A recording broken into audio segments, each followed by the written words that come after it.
Assalamualaikum warahmatullahi wabarakatuh. Halo Sobat BC Bekasi semua. Selamat datang dalam program Bicara Podcast, bincang seru dan asik punyanya BC Bekasi. Yeay. Senang sekali rasanya saya Anggi Febriano yang akan memandu Bicara Podcast di edisi keempat ini. Tentunya kita akan membahas mengenai tema yang hangat menjadi perbincangan masyarakat di akhir-akhir ini, khususnya yang sering ditanyakan oleh para pengguna jasa di Bea Cukai Bekasi sesuai dengan data konsultasi ataupun layanan informasi, baik yang bertanya secara langsung ke kantor maupun yang bertanya melalui media sosial. Nah, di edisi podcast kali ini kita akan membahas mengenai email dengan tema registrasi email bebas ribet. Tentunya pada podcast kali ini kita sudah kedatangan narasumber yang sangat luar biasa dan tentunya mengetahui mengenai bagaimana registrasi email dan bagaimana cara menghitung besarnya biaya dari email itu sendiri. Nah, langsung saja kita sapa. Selamat pagi Mas Andi. Ya, selamat pagi Mas Andi. Baik, bagaimana nih Mas kabarnya pagi hari ini? Alhamdulillah baik-baik saja ini. Alhamdulillah baik ya. Terpancar jelas dari raut wajah Mas Andi yang murah senyum, tentunya juga menjadi imunitas tubuh ya Mas ya dalam situasi pandemi COVID-19 ini. Baik, seperti yang saya sampaikan di awal Mas, bahwa podcast kita kali ini akan membahas mengenai registrasi email yang bebas ribet. Nah, bicara soal email, sebenarnya email itu apa sih Mas? Dan kenapa email itu harus kita daftarkan? IMEI ya, IMEI itu sebenarnya singkatan dari International Mobile Equipment Identity. Bisa dibilang itu kartu nama atau paspor dari HP sendiri yang ketika kedatangan harus dilakukan registrasi. Jadi barang-barang ilegal ataupun HP black market itu berkurang dari Indonesia seperti itu. Baik, sesuai dengan fungsi DJBC sendiri ya Mas ya, sebagai community protector untuk melindungi masyarakat dari beredarnya barang-barang ilegal tersebut. Nah, jadi seperti yang dijelaskan Mas Andi bahwa memang email itu merupakan identitas yang dimiliki oleh perangkat seluler untuk dapat digunakan di Indonesia. Nah, kalau misalkan nih Mas, saya tidak mendaftarkan email, apakah ada risiko atas hal tersebut? Resikonya itu kalau kita nggak daftar email ya, itu jaringan seluler kita itu tidak bisa aktif. Jadi tidak bisa dipakai internetan. Ya, kalaupun mau pakai internet juga bisa pakai wifi aja. Selain itu ya nggak bisa dibuat apa-apa lah. Ibarat makan nasi tanpa lauk ya Mas ya. HP-nya ada tapi tidak bisa digunakan karena tidak bisa menggunakan jaringan lokal tadi. Betul. Nah, berbicara soal perangkat seluler sendiri kan itu artinya cukup luas ya Mas ya. Nah, yang dimaksud perangkat seluler dalam registrasi email itu sendiri sebenarnya apa Mas? Apakah ada batasan atau ada kategorinya? Perangkat seluler tadi ya, kalau menurut Peraturan Direktorat Jenderal Bea dan Cukai itu ada 3. Yaitu pertama ada handphone, yang kedua ada komputer genggam, yang ketiga ada tablet, ya bisa disingkat jadi HKT. Nah, 3 ini tadi kan sebenarnya ada jaringan selulernya ya. Nah, itu diwajibkan untuk mendaftarkan email di Indonesia seperti itu. Baik, ternyata ada jenis 3 perangkat seluler Mas ya yang didaftarkan emailnya. Yang pertama itu ada handphone, kemudian ada tablet dan juga telepon genggam. Nah, terkait dengan proses registrasi email ini sendiri, bagaimana sih Mas kalau misalkan saya datang dari luar negeri, beli HP terus nyampe di bandara kedatangan, apa yang harus saya lakukan Mas supaya saya bisa melakukan registrasi email? Untuk registrasi emailnya sendiri, nah biasanya kan kalau bicara dari luar negeri ya, datang di terminal kedatangan, ada pengecekan dari imigrasi, kemudian pengecekan dari bea cukai. Nah, di sana bisa dilakukan registrasi email. Pertama harus melakukan mengisi formulir di websitenya bea cukai, yaitu di beacukai.go.id. Baik. Setelah mengisi formulir, biasanya formulir itu diserahkan ke petugas bea dan cukai, dan jangan lupa untuk membawa syarat-syaratnya seperti boarding pass-nya, pasportnya, sama HP-nya itu sendiri seperti itu. Baik, berarti memang sebenarnya dari bandara kedatangan pun sudah dijelaskan bagaimana tata cara pendaftaran ya Mas terkait dengan email itu sendiri. Nah, sebenarnya kan email ini merupakan hal yang baru juga Mas ya. Nah, mungkin banyak di luar sana yang masih bertanya sebenarnya regulasi email itu sendiri mulai diberlakukan kapan Mas? Untuk berlakunya Itu tanggal 18 April 2020. Ini sebenarnya peraturan titipan dari Perindak sama Kominfo untuk memberantas yang tadi barang-barang ilegal yang tadi. Untuk sebelum tanggal berlakunya tadi, apabila ada HP yang di Indonesia kemudian sudah aktif di Indonesia, sudah digunakan lah intinya ya, itu nggak perlu registrasi lagi. Jadi yang perlu di registrasi itu cuma yang datang dari Indonesia setelah tanggal 18 April 2020. Baik, berarti memang secara regulasi IMEI ini diinisiasi ya Mas ya oleh Kemenkominfo dan juga Kemenperin dan dieksekusi oleh Direktorat Jenderal Bea dan Cukai. Nah, kalau misalkan nih Mas, saya datang dari luar negeri tapi bawanya lebih dari satu perangkat seluler, misalnya saya beli 3 handphone. Nah, apakah pada saat registrasi IMEI tersebut ada batasan atau tiga-tiganya saya bisa lakukan registrasi? Oh, batasannya sendiri di aturannya sendiri itu cuma dibolehkan sebagai barang perumahannya cuma dibolehkan 2 HP. Jadi pas registrasi tadi cuma bisa dilakukan 2 HP dalam 1 kali perjalanan.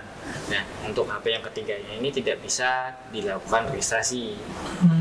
Itu. Jadi ya nggak bisa diregistrasi IMEI-nya, jadi nggak bisa menggunakan jaringan seluler tadi.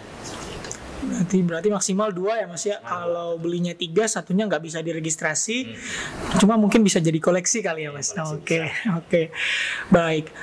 Berikutnya nih Mas, mungkin banyak juga nih yang bertanya mengenai tata cara pengisian formulir yang seperti Mas sampaikan tadi di awal, bahwa untuk melakukan registrasi terlebih dahulu kita harus mengisi formulir pendaftaran. Nah, kira-kira elemen data apa saja nih Mas yang ada pada formulir tersebut selain dari mungkin identitas pribadi, atau ada hal-hal lain yang perlu kita sampaikan dalam proses registrasi tersebut? Formulirnya sendiri itu kan tadi sudah saya bilang yang ada di websitenya Bea Cukai di beacukai.go.id. Nah, di sana yang perlu diisi itu yang pertama ada paspor, nomor paspor dan nama penumpangnya sendiri, kemudian ada boarding pass ataupun di jam kedatangan sama flightnya nomor berapa seperti itu kan. Kemudian emailnya sendiri pasti ya, sebagai ininya kita ngasih QR code. Nanti kan setelah ada selesai formulir kita serahkan QR code-nya. Kemudian yang didaftarkan itu ada HP-nya, jenis HP-nya, nama HP-nya, kemudian IMEI-nya itu sendiri, sama harga dari HP-nya itu sendiri nanti digunakan untuk pembayaran pajak. Baik, ternyata cukup detail ya Mas ya isian dalam formulir pendaftaran tersebut. Nah, untuk satu formulir pendaftaran itu berlaku untuk satu perangkat seluler atau bagaimana Mas? Untuk satu formulir tersebut bisa digunakan untuk 2 perangkat seluler. Jadi tiap kali kedatangan itu kan pengajuan satu formulir ya, itu digunakan maksimal 2 HP. Nanti kalau misalkan kita belinya 2, satu formulir pendaftaran pun cukup ya Mas ya? Bukan berarti maksimalnya 2, tapi formulir pendaftarannya juga 2. Ya, betul. Baik, kalau begitu tadi kita sudah membahas nih Mas mengenai apa itu IMEI, kemudian kenapa IMEI itu harus didaftarkan, dan resiko ketika IMEI itu tidak didaftarkan. Mungkin banyak yang bertanya juga nih Mas terkait dengan apa-apa saja yang harus mereka persiapkan mulai dari segi biaya layanan terkait dengan registrasi IMEI itu sendiri. Untuk biaya layanan itu sebenarnya kita Bea Cukai sendiri tidak mengut, jadi 0 rupiah gitu. Baik. Jadi biaya 0 rupiah, tapi tetap harus membayar pajak karena itu barang impor, dikategorikan sebagai barang impor. Pajaknya sendiri itu terdiri dari biaya masuk sama PDRI. Biaya masuknya 10%, kemudian PDRI itu ada 2, PPN 11% dan PPH 20% kalau nggak punya NPWP. Kalau punya NPWP jadi 10%. Baik, berarti biaya layanan dari registrasi IMEI ini sendiri gratis ya Mas ya, tanpa biaya sama sekali. Namun dalam hal jika ada pajak yang harus dibayar, memang itu kita harus membayar bea masuk dan juga PDRI atas barang tersebut. Betul. Baik. Nah, mungkin banyak di luar sana mungkin yang bertanya nih Mas terkait skema penghitungannya. Misalnya berapa sih besaran bea masuk dan juga PDRI yang harus mereka bayar ketika mereka akan melakukan registrasi IMEI? Kalau itu bisa dibilang kalau gampangnya seperti ini. Kalau punya NPWP bisa dihitung 31% dari harga barangnya. Kemudian kalau dia tidak punya NPWP jadi 41% dari harga barangnya. Itu pun sebenarnya kita bisa mendapatkan pembebasan ketika registrasinya dilakukan di bandara. Jadi mendapatkan pembebasan 500 US dollar. Jadi nanti dari harga barangnya tadi dikurangi US dollar, dikurangi pembebasannya, kemudian dikalikan dengan pajak-pajaknya tadi yang kalau ininya sih 30%, gampangnya 30% ataupun 40% kalau nggak punya NPWP seperti itu.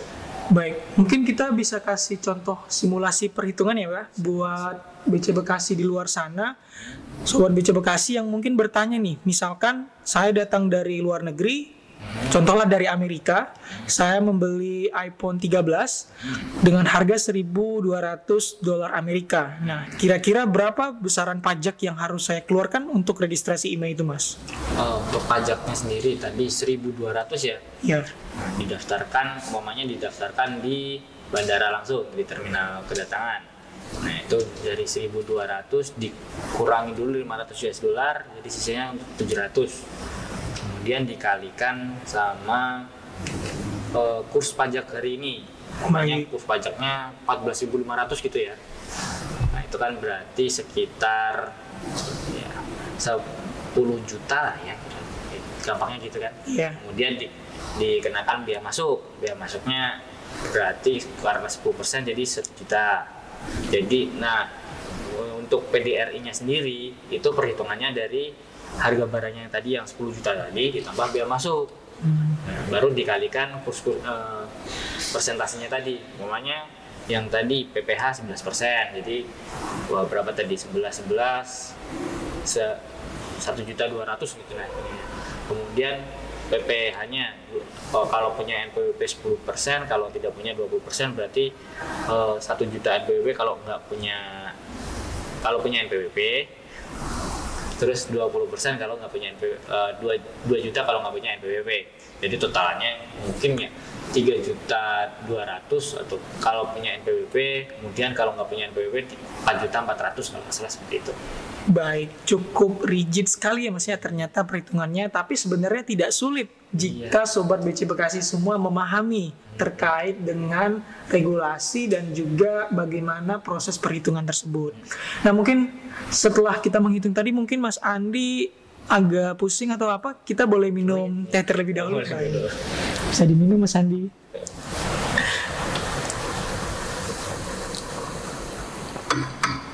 Gimana Mas? Udah makin semangat lagi nih? Udah ke-recharge ya? Oke, kita lanjut lagi ya. Karena masih banyak nih Mas pembahasan kita terkait IMEI ini. Nah, tadi Mas Andi sempat menyinggung soal pendaftaran IMEI di terminal kedatangan. Nah, yang ingin saya tanyakan, apakah sebenarnya registrasi IMEI itu hanya bisa dilakukan di terminal kedatangan atau bisa di tempat-tempat lain, Mas? Pendaftarannya sebenarnya bisa dilakukan di semua kantor bea dan cukai. Cuma ada perbedaan ketika di terminal kedatangan itu mendapatkan pembebasan 500 US dollar. Kalau di luar itu, keluar dari bandara, kita tidak bisa mendapatkan pembebasan itu di 500 US dollar. Jadi kalaupun udah kelewat ya tetap bisa dilakukan registrasi ke kantor bea cukai terdekat, cuma tidak mendapatkan pembebasannya tadi. Baik, berarti untuk registrasi IMEI itu sendiri selain bisa dilakukan di terminal kedatangan, ternyata juga bisa dilakukan di kantor bea cukai terdekat. Namun bedanya kalau di terminal tadi dapat pembebasan, kalau di kantor bea cukai itu tidak menerima pembebasan. Nah, kalau misalkan nih Mas, pada saat kedatangan dari luar negeri, saya belum sempat nih untuk registrasi, mungkin lagi sibuk urusin kerjaan yang lain. Nah, itu ada batasan waktunya nggak sih Mas? Kita harus daftarin IMEI itu berapa lama maksimal atau bisa kapan aja? Oh iya, tadi kalau pendaftaran sendiri itu maksimal 60 hari, maaf. Baik. 60 hari dari kedatangan penumpang. Jadi ketika pas kedatangan ada sibuk, jadi 60 hari setelah itu masih bisa didaftarkan di kantor bea cukai terdekat seperti itu. Kalau misalkan sudah lewat dari 60 hari nih Mas? Oh, kalau sudah lewat dari 60 hari tidak bisa didaftarkan di bea cukai. Ya, seperti itu. Baik, tidak bisa ya Mas ya. Nah, ini tentu menjadi perhatian khusus bagi Sobat BC Bekasi untuk dapat segera melakukan registrasi IMEI, karena kalau sudah lewat 60 hari maka otomatis IMEI-nya terblokir. Begitu Sobat BC Bekasi. Nah, baik Mas Andi, kalau tadi kita sudah membahas mengenai registrasi IMEI yang dilakukan secara personal, maka mungkin banyak di luar sana Sobat BC Bekasi yang bertanya nih Mas, kalau misalkan case-nya beli HP dari luar negeri melalui all shop, dan itu kan biasanya diurus oleh pihak pos atau perusahaan jasa titipan. Nah, bagaimana nih Mas terkait dengan registrasi IMEI-nya? Apakah sama dengan pengurusan secara mandiri atau berbeda? Untuk secara keseluruhan yang menggunakan formulir kalau di kantor pos itu sama aja sebenarnya. Cuma nanti ada perbedaannya, yaitu yang mengurusnya dari pihak jasa titipan atau pos tersebut. Kalau enggak, kalau yang pas di awal kan si orangnya langsung yang bawa barang. Nah, Yep. Ini yang bawa barang tinggal tunggu aja di rumah. Nanti tinggal menunggu billingnya, nanti tinggal dibayar, nanti bisa aktif IMEI-nya. Baik, sebenarnya kurang lebih hampir sama ya Mas ya. Nah, untuk perhitungan pembayaran pajaknya sendiri bagaimana Mas? Apakah ada perlakuan khusus atau ada perbedaan perhitungan dengan yang mengurus secara mandiri tadi? Untuk perhitungan pajaknya ada perbedaan tentu saja. Untuk yang di kantor pos itu karena dia barang kiriman, dia pembebasannya cuma $3. $3 ya? Betul. Lalu biaya masuknya juga berbeda. Jadi 7,5% dan kena PPh 11%. Itu aja sebenarnya perbedaannya. Baik, berarti perbedaannya itu ketika pembebasannya itu dilakukan oleh perusahaan jasa titipan itu hanya diberikan sebesar $3 ya Mas ya? Iya. Nah, tapi kalau kita melakukan secara mandiri di terminal kedatangan, itu kita dapat pembebasannya sebesar $500. Baik, ternyata cukup signifikan juga ya Mas perbedaannya. Nah, kemudian nih Mas, terkait dengan batasan yang harus diregistrasi. Seperti yang kita ketahui tadi bahwa ketika mengurus secara personal, itu kita ada batasan maksimal 2 perangkat seluler. Nah, kalau misalkan nih diurus oleh pengusaha jasa titipan, itu apakah ada batasan tertentu Mas terkait hal itu? Oh iya, untuk yang formulir itu maksimal tetap 2. Itu memang ketentuannya sudah 2 untuk pengurusan menggunakan formulir. Baik. Tapi kalau dia barangnya lebih dari 2, itu biasanya sudah ditentukan sebagai barang dagangan, dan itu pengurusannya juga berbeda. Harus menggunakan dokumen PIBK atau pemberitahuan impor barang khusus yang yang juga tidak bisa dilakukan oleh perseorangan, harus sebuah perusahaan yang mengimpor menggunakan PIBK tersebut. Baik, ternyata ada perlakuan khusus juga ya Mas ya untuk pengusaha jasa titipan ini sendiri dalam melakukan registrasi IMEI. Nah, semisal nih Mas dalam proses penginputan di formulir tersebut ada kesalahan, apakah itu bisa dilakukan revisi atau bagaimana Mas? Untuk revisinya bisa dilakukan dalam kurun waktu 30 hari di kantor pabean pendaftarannya. Kemudian harus membawa surat dan data dukungnya itu seperti ini kesalahannya di mana sih, kesalahannya apa, seperti itu, intinya seperti itu. Jadi dicek dulu ya Mas ya kesalahannya di mana ya. Dalam waktu 30 hari harus langsung sebelum 30 hari tadi langsung dilaporkan kalau ada kesalahan gitu. Baik, kalau di Bea Cukai Bekasi sendiri gimana Mas? Apakah sering ada pengguna jasa yang melakukan permohonan terkait perubahan data atau sejauh ini belum pernah atau bagaimana? Kalau di Bea Cukai Bekasi sendiri biasanya itu saat awal permohonan kita melakukan cross check bersama. Jadi untuk data-datanya tersebut sudah diinput dengan benar atau belum. Jadi itu lebih meminimalisir adanya kesalahan data seperti itu. Baik, jadi di Bea Cukai Bekasi sendiri itu sudah di screening dari awal ya Mas ya, untuk meminimalisir kesalahan-kesalahan input yang dibuat oleh pengguna jasa. Baik, mungkin sudah sangat banyak sekali nih pembahasan kita mengenai registrasi email itu sendiri. Mungkin Mas Andi nih yang lebih sering ditanyai terkait dengan registrasi email di kantor, tentunya punya banyak pengalaman nih. Nah, mungkin bisa di-share Mas ke Sobat BC Bekasi semua, kira-kira pengalaman unik apa yang pernah Mas Andi dapatkan pada saat melayani pengguna jasa di Bea Cukai Bekasi terkait dengan registrasi email ini? Pengalaman unik yang pernah dialami ya, itu ada suatu hari ternyata pengguna jasa kita itu sangat variabel ya Mas ya. Banyak sekali. Nah, suatu hari datang orang yang ingin melakukan registrasi email. Nah, ternyata dia punya tunarungu kalau nggak salah. Jadi harus menggunakan bahasa tersendiri kan. Nah, tentu saja di Bea Cukai Bekasi ini telah diterapkan sesuai dengan PUG BC Bekasi. Jadi kita bisa melayani dengan baik untuk pengguna jasa tersebut seperti itu. Baik, ternyata luar biasa sekali ya Mas Andi ya, bahwa Bea Cukai Bekasi sendiri itu sudah menerapkan implementasi PUG pengarus utamaan gender sejak tahun 2019. Jadi pegawai di Bea Cukai Bekasi sendiri mampu melayani berbagai masalah pengguna jasa yang disampaikan kepada kita, baik itu melalui secara langsung ataupun tadi yang disampaikan Mas Andi melalui bahasa isyarat ya Mas. Ya, baik. Perlu diketahui juga bahwa Bea Cukai Bekasi sendiri berhasil nih Mas menjadi juara pertama pada lomba implementasi pengarus utamaan gender di lingkungan kantor DJBC. Mungkin boleh kita beri tepuk tangan juga buat BC Bekasi nih Mas. Aduh, luar biasa. Terima kasih Mas Andi atas penjelasan registrasi email yang sangat komprehensif. Tentunya semakin menambah pengetahuan dan wawasan kita terkait dengan registrasi email tersebut.